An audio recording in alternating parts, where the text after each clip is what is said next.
सोचिए आपके घर का कोई सदस्य पड़ोसियों के घर जाए और वहां जाकर कहे कि मेरा परिवार तो बर्बाद होने वाला है, मेरे घर के लोग आपस में लड़ने वाले हैं। तो आप ऐसे सदस्य को क्या कहेंगे, जिम्मेदार या परिवार का दुश्मन? नमस्कार दोस्तों, राहुल गांधी अभी जर्मनी में हैं और वहां उन्होंने भविष्यवाणी की है कि भारत फेल हो जाएगा। एक ऐसे समय में जब पूरी दुनिया भारत की ताकत को मान रही है, विपक्ष के नेता विदेश में जाकर भारत के फेल होने की उम्मीद क्यों लगा रहे हैं?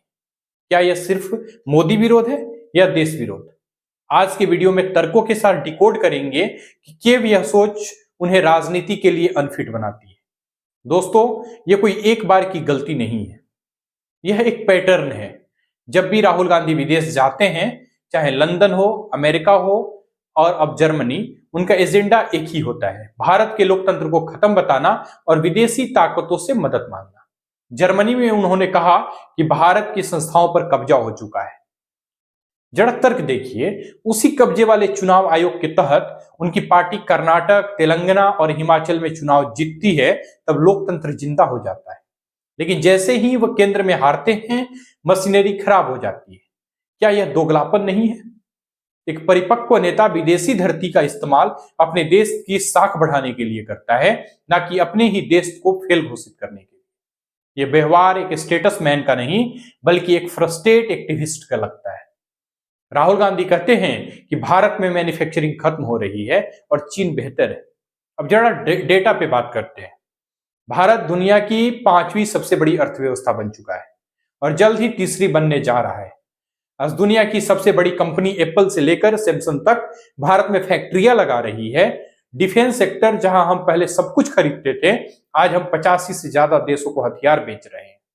सवाल यह है कि जब IMF और वर्ल्ड बैंक भारत की ग्रोथ को ब्राइट स्पॉट बता रहे हैं, तो राहुल गांधी को फिर अंधेरा क्यों दिख रहा है? क्या उन्हें भारत की सफलता पच नहीं?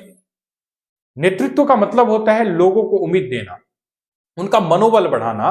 लेकिन राहुल गांधी का पूरा विजन डर बेचने पर टिका है। कभी संविधान का डर, कभी रिजर्वेशन का डर और अब देश को टूटने का डर। उन्होंने जर्मनी में कहा, भारतीय लोग आपस में लड़ेंगे। यह चेतावनी नहीं है, यह एक उकसावा लगता है। क्या कोई जिम्मेवार नेता यह चाहेगा कि उसका देश गृह युद्ध जैसे हालात में जाए? यह नकारात्मक मानसिकता ही उन्हें नए भारत का नेतृत्व करने के लिए अनफिट साबित करती है।